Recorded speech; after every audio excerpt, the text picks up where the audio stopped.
교회가 설립된 지 37년 되었습니다.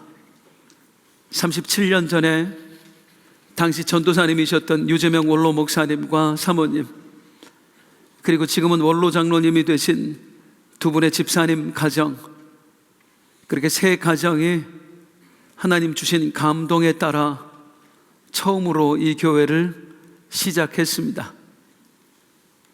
그때 생각하면 참 이상하게 생긴 건물이었어요. 세모꼴로 된 아주 작은 건물 지하에 그 초라하게 시작했던 교회가 오늘을 맞이하리라고는 사실 상상도 못 해봤습니다. 그런데 하나님께서 그 보잘것없던 우리에게 부흥을 주셨고요, 수없이 많은 위기를 맞았던 우리들에게 이렇게 좋은 성전도 건축하게 해주셨어요. 목사님도 장로님들도 성로님들도 교회에 지나온 날들을 생각하면서 한 목소리로 이렇게 고백합니다. 주님이 하셨습니다. 저는 그래서 우리 교회가 너무 좋고 자랑스럽습니다. 주님만 말할 수 있는 교회여서요. 누가 대단했어요, 누가 헌신했어요가 아니라 오직 우리는 주님의 은혜로 오늘을 맞이할 수 있었습니다. 이렇게 고백할 수 있는 교회여서 얼마나 감사한지 몰라요. 주님이 이루셨습니다. 그 주님께 우리 박수로 함께 영광 돌리겠습니다. 할렐루야.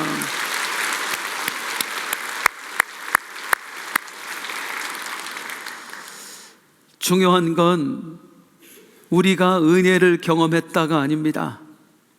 왜 은혜를 경험하게 하셨느냐는 겁니다. 교회가 지나온 날 동안 이런 은혜를 받았다 해서 멈추면 안 되고요, 하나님이 왜 우리에게 그런 은혜를 베푸셨을까?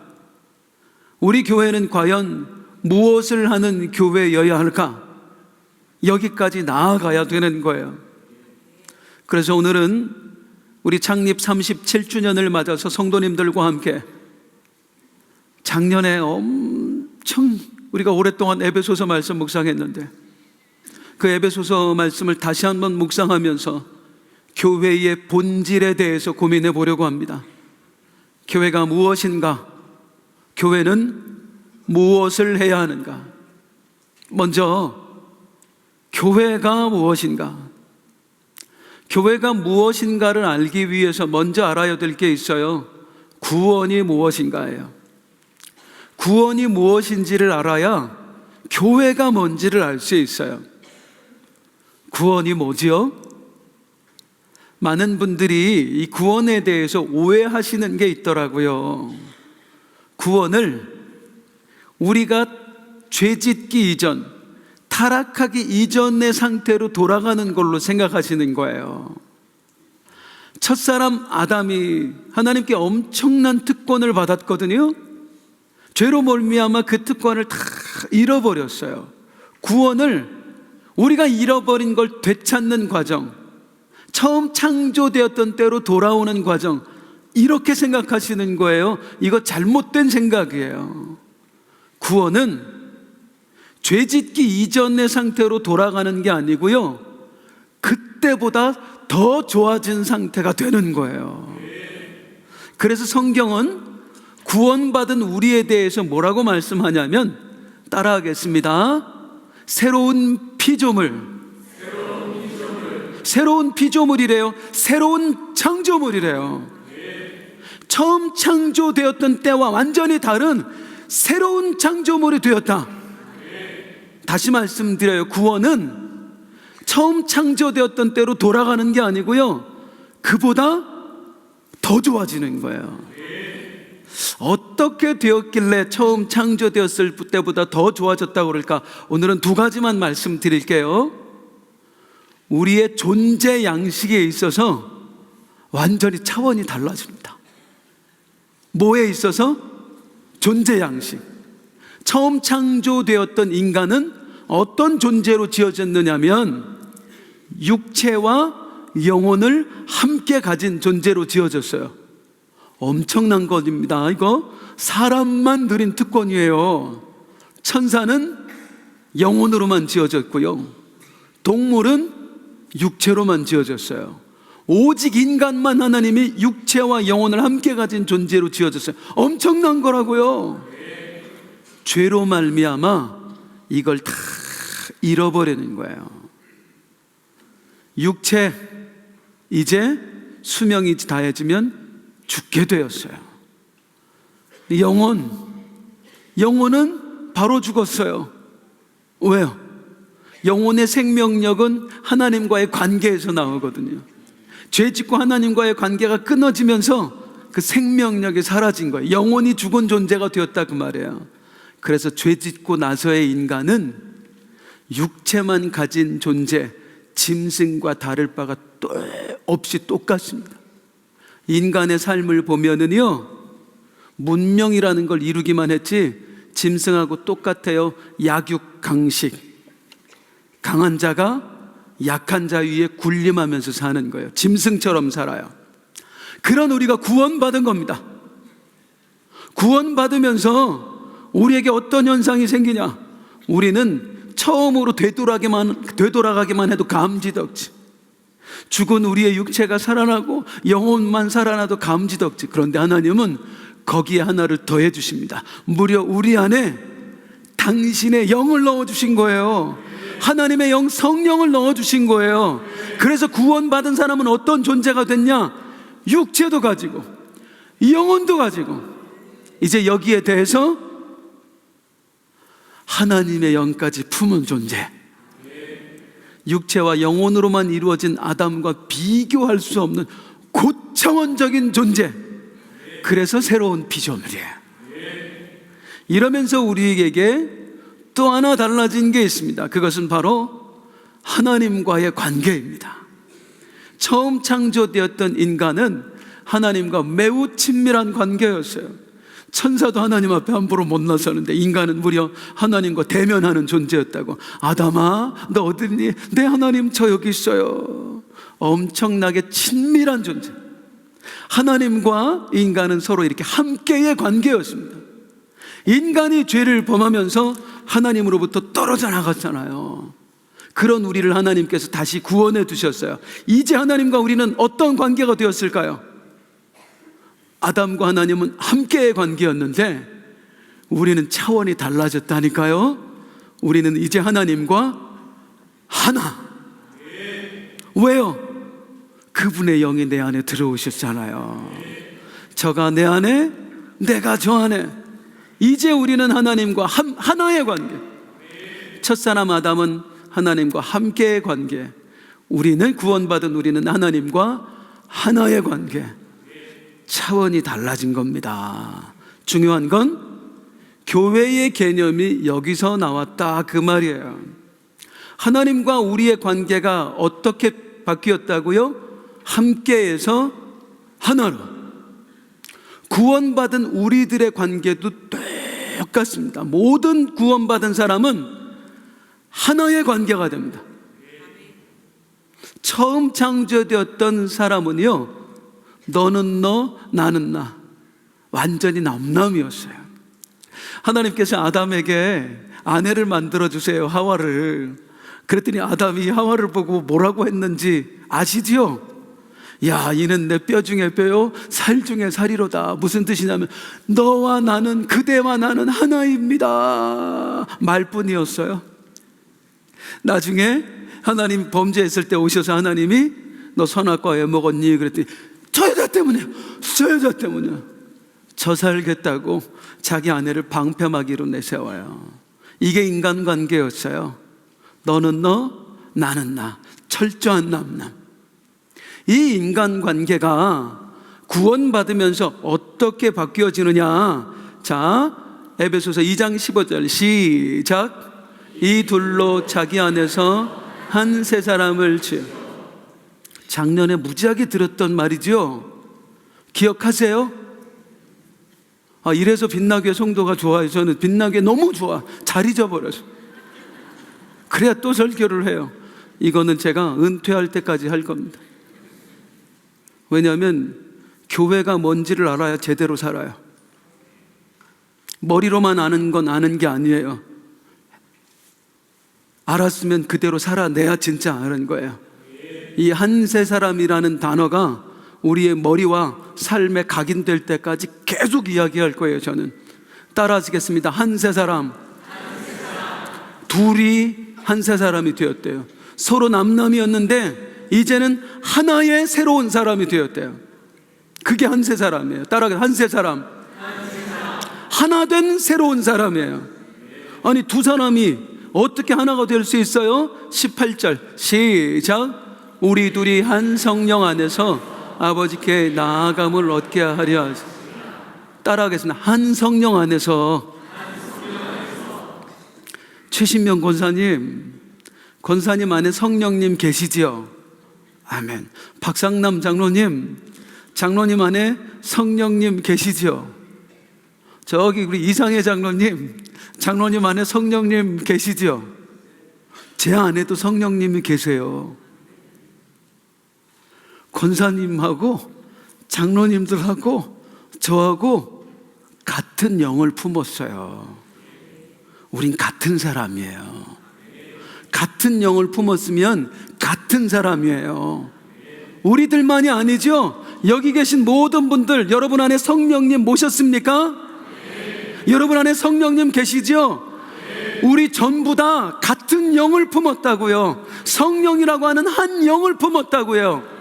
그래서 우리는 같은 사람이에요. 한 사람이에요. 이걸 여기서 바로 교회의 개념이 나온 거예요. 구원받은 사람은 모두가 같은 영을 품은 사람이다. 성령이라고 하는 한 영을 품은 사람이다. 그래서 구원받은 모든 사람은 한 사람이다. 우리는 하나다. 옆에 분에게 말씀해 주세요. 우리는 하나입니다. 우리 하나다. 이해되세요? 이걸 에베소서는, 바울 사도는 성전이라는 이미지를 가지고 설명합니다. 우리가 각자 따로인데 어떻게 우리가 하나입니까? 를 성전이라는 이미지를 가지고 설명하는 거예요. 어떻게 우리가 하나일 수 있는지. 여기 이제 하나의 전제가 있기는 한데요. 에베소 성도들한테 설명은 하는데 에베소 성도들이 성전을 본 적이 없어요. 예루살렘 수천 킬로미터 떨어져 있거든. 지금처럼 유튜브 있는 것도 아니고 사진이 있는 것도 아니고 성전을 아무리 설명해도 몰라. 성전 이야기를 하면 그들 머리에는 이런 것만 떠올라요. 신전들, 이방 신전들. 바울 사도도 그냥 이걸로 설명합니다. 굳이 복잡하게 하지 않고 그들의 머릿속에 있는 신전의 개념을 가지고 성전된 우리에 대해서 설명해요. 우리가 어떻게 하나 될 수 있었는가? 자, 성전이라는 건물을 지으려면 돌로 짓습니다. 이때는 다 돌로 져요. 수만 개의 돌을 모아서 돌을 다듬고 쌓고 쌓아서 드디어 성전이라는 건물이 지어지는 거예요. 그런데 성도님들, 분명히 각자 다른 돌이었거든요. 그런데 이 돌들을 다듬고 쌓으면은 그 돌들이 어떤 모양이 돼요? 다시 한번 보세요. 이런 모양이 되는 거예요. 자, 이 모양을 내 눈에 딱 보여졌을 때, 여기서 돌들이 보이시는 분 손 들어봐 주세요. 여기서 하나 된 건물이 보인다. 손 들어봐 주세요. 네, 분명히 다른 돌이었어요. 각자 달랐어요. 그런데 각자 다른 돌을 쌓고 나니까 이제는 돌들이 보이는 게 아니고 하나로 된 성전만 보이는 거예요. 교회된 우리가 그렇다는 것입니다. 우리 주님께서 각자 다른 돌들을 모으셨어요. 그리고 우리를 성령이라는 한 영으로 모으셨더니 이제 따로따로 보이는 게 아니라 그냥 한 사람으로 보이는 거예요.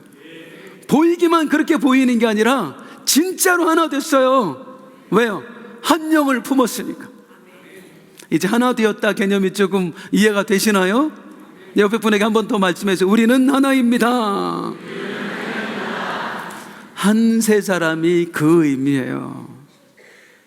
우리는 분명히 다른 사람이었지만 예수님을 영접하고 또 성령을 모셔드리는 순간 우리 모두는 성돌들이 하나 된 것처럼 우리 모두는 하나의 사람이 되었습니다. 그걸 설명하는 게 오늘 본문 20절 21절이에요. 시작. 너희는 사도들과 선지자들의 터 위에 세우심을 입은 자라. 그리스도 예수께서 친히 모퉁이 돌이 되셨느니라. 그의 안에서 건물마다 서로 연결하여 주 안에서 성전이 되어가고, 너희는 사도들과 선지자들의 터 위에 그들이 복음 전한 복음을 영접하고 그리고 성령을 받아서 어떻게 되었대요?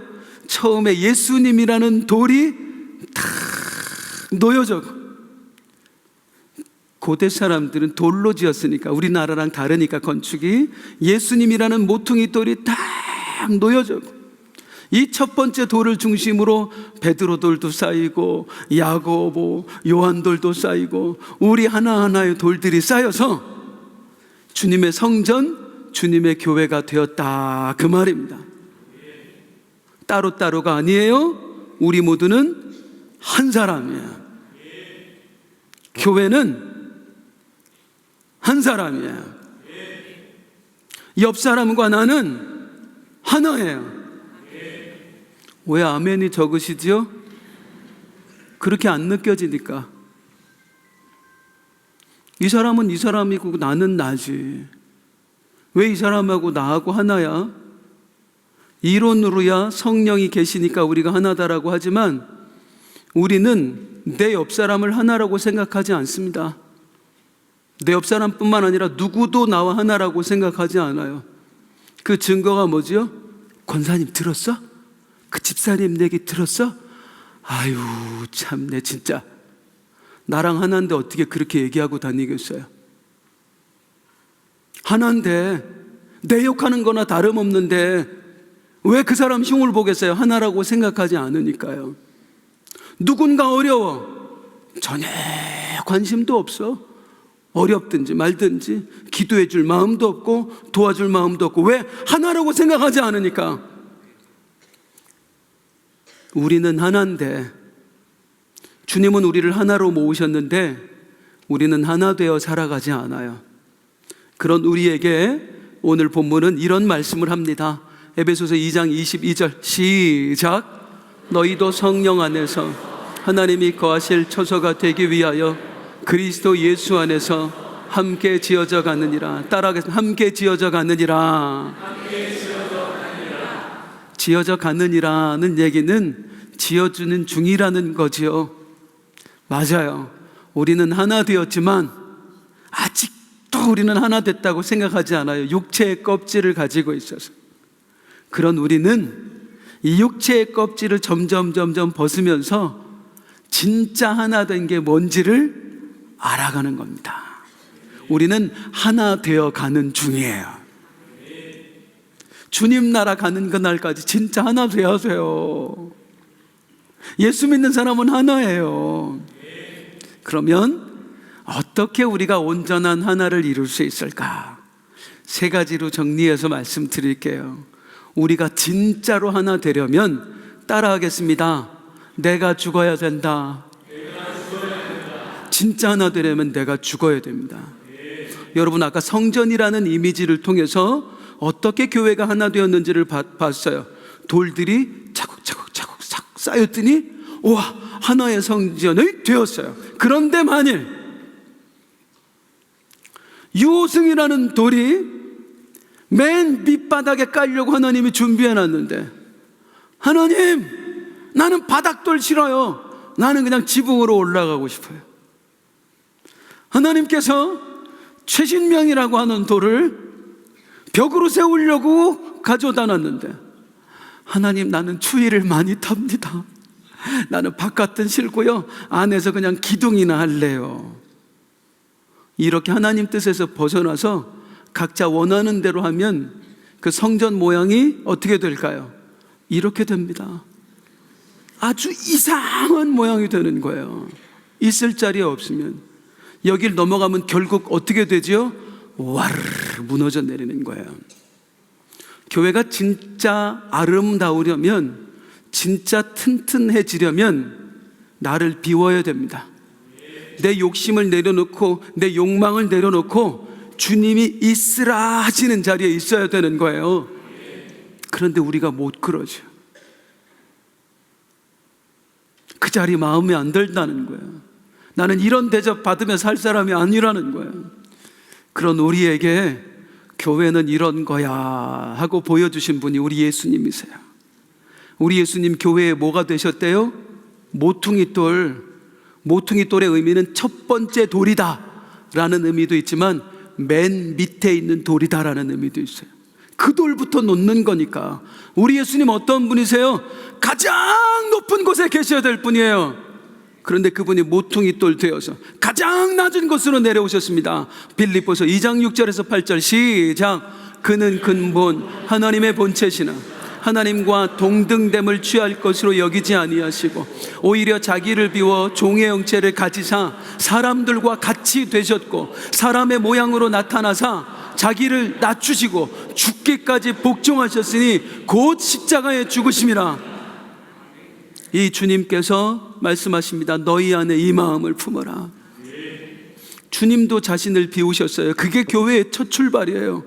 나를 비우는 게 교회가 진짜 하나됨을 누리는 비결이에요. 오늘 우리 교회 창립 37주년인데 아침에 마음이 조금 힘들다고 그러나 조금 아팠어요. 오늘 우리 원로 목사님이 안 계셔요.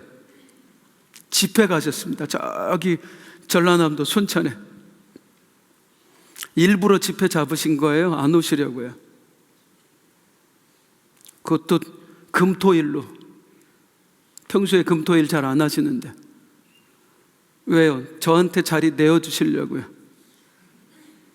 너무 마음이 아파서 아침에 전화 드렸더니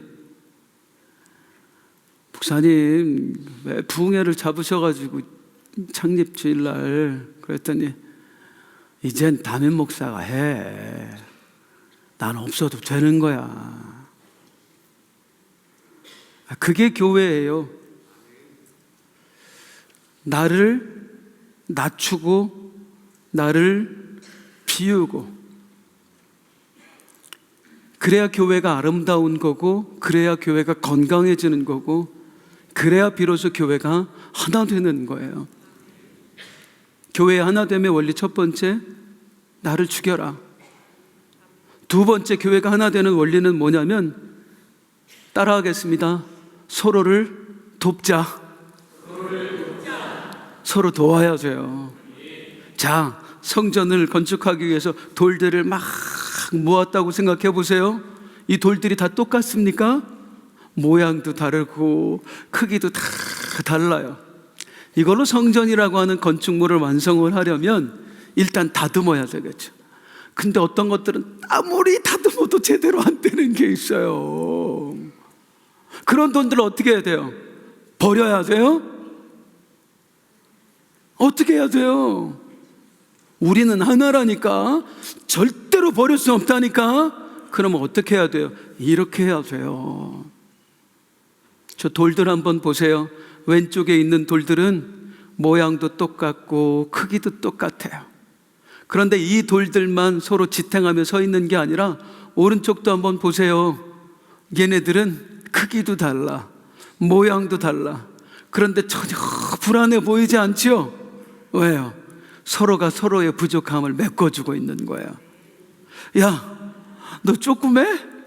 나도 조그만데 우리 힘을 한번 합쳐볼까?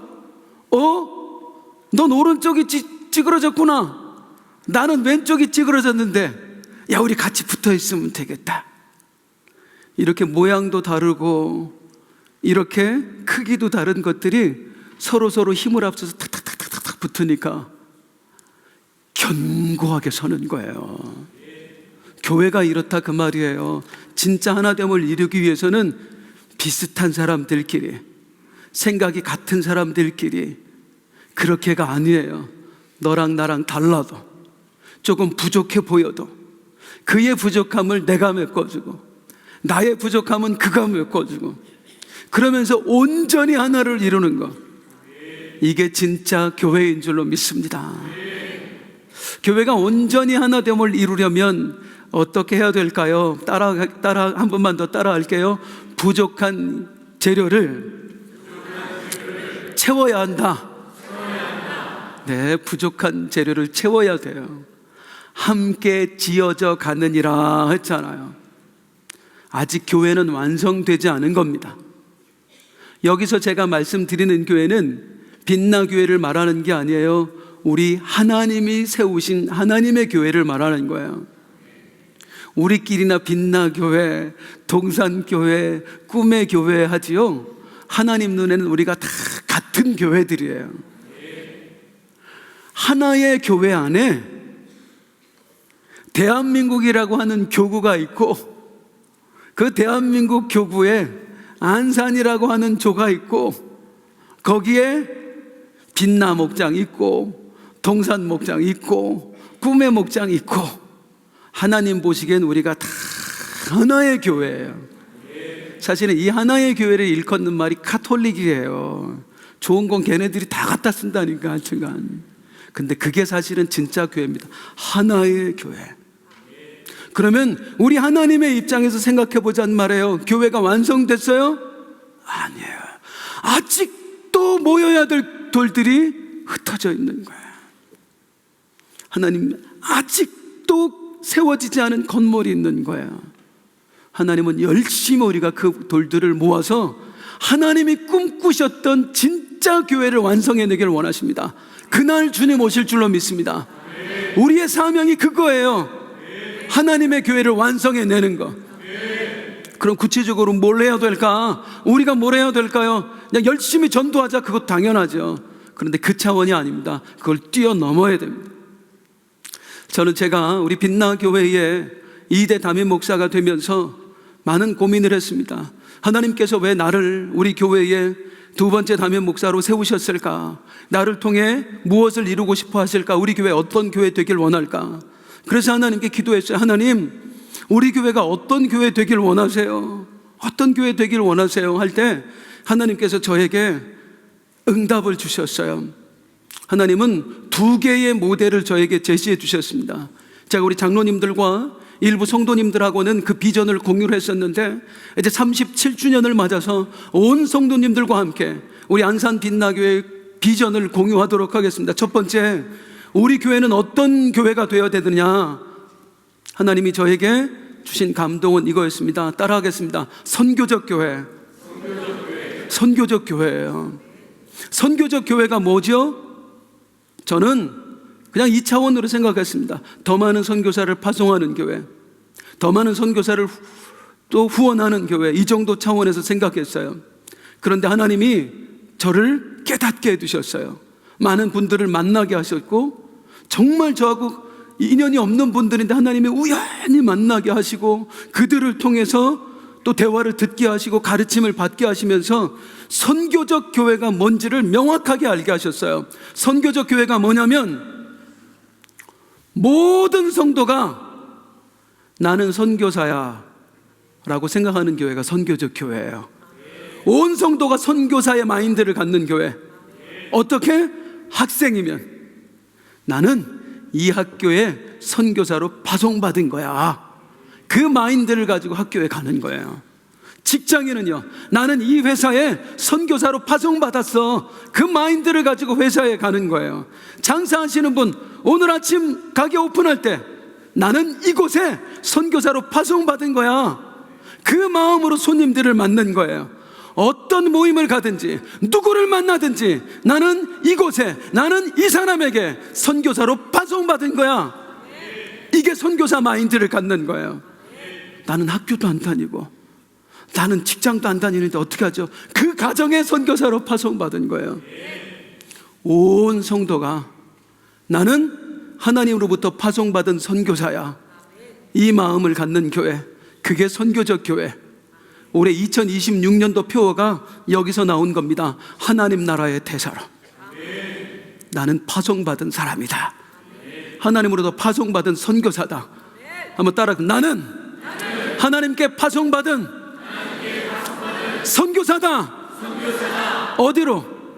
가정으로, 직장으로, 그 사업장으로, 그 학교로. 두 번째 우리가 이루어야 될 교회는 어떤 교회냐면요, 따라가겠습니다. 다음 세대를 세우는 교회. 하나님이 주신 비전이었어요. 우리 함께 이런 교회 세워가길 원합니다. 다음 세대를 세우는 교회가 뭘까? 저는요 작아요, 스케일이. 그래서 우리 교회만 생각을 했어요. 우리 교회 다음 세대들, 우리 어린이들, 학생들, 아까 청년들 20살 이쁘지요? 예, 솔직히 찬송은 썩 잘한 건 아닌데 너무너무 이뻤어요, 애기들이. 그냥 이 아이들 열심히 교육하고, 그렇게 해서 우리 교회 학교 부흥시키고, 이 아이들 좋은 신앙인 되게 하고, 저는 이게 다음 세대를 세우는 건 줄 알았어요. 그런 저를 하나님이 또 깨우시는 거예요. 여러 가지 만남과 여러 가지 교육과 과정을 통해서 진짜 다음 세대를 세우라는 사명이 뭔지. 저처럼 스케일 작은 사람에게 우리 하나님은 한국 교회의 현실을 보게 하셨습니다. 특히 한국 교회의 미래. 여러분, 코로나 지나면서요, 평균적으로 한국 교회 숫자 30%가 줄어버렸어요. 4, 5년 사이에. 엄청난 겁니다. 4, 5년 사이에 30% 줄었다는 거는 그래프가 급하강. 그런데 앞으로는 더 급하강. 기하급수적으로 교인들이 빠져나가고 있어요. 한국교회 미래 많이들 걱정하고 계세요.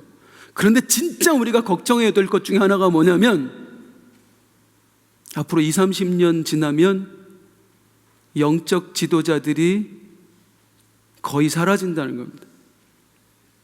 제가 이번 주에 우리 교단의 목사 후보생들, 그러니까 강도사 고시 합격한 분들 연수에 가서 강의를 하고 왔어요. 요즘 교단들마다 목사들이 안 되려고 해서 난립니다. 그런데 우리 교단은 감사하게도 많은 분들이 목사로 또 지원을 해요. 240명 넘게 이번에도 목사 후보생이 있었어요. 감사한 마음으로 갔다가 깜짝 놀랐어요. 거의 다 5, 60대예요. 젊은 사람 거의 없어요. 3, 40대.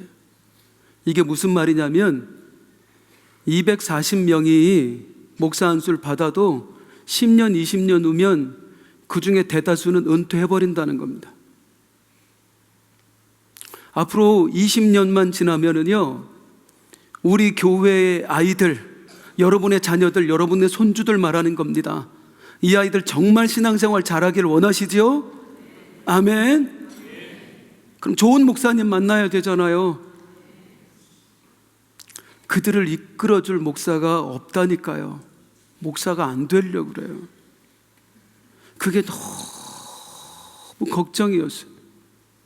이미 하나님께서 그걸 저한테 알려주셨고, 이번에 가서 눈으로 또 한 번 확인을 했어요. 큰일 났다. 하나님이 주신 마음은 뭐냐면, 다음 세대를 세우라는 것은 요셉과 같은 교회가 되어라 하였어요. 요셉이 뭐 했지요? 풍년의 때에 흉년의 때를 준비했습니다.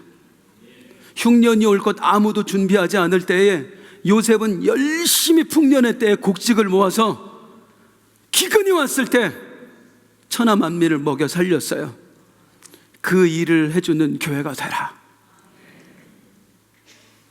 우리 다음 세대 아이들, 우리 교회 아이들 열심히 영적으로 지도해서 그 아이들 중에 한국교회를 이끌어갈 지도자들이 나오게 해라.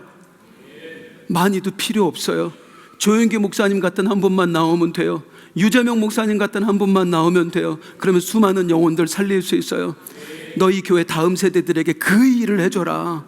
또 하나, 교회는 우리 안에만 갇혀 있으면 안 됩니다. 교회는 다 하나잖아요. 빛나교회 밖에 있는 또 다른 차세대 지도자들, 그들 도와줘라. 지금도 돈이 없어서 학비를 못 내서 공부 못하는 분들이 있더라고요. 너희가 도와라, 섬겨라.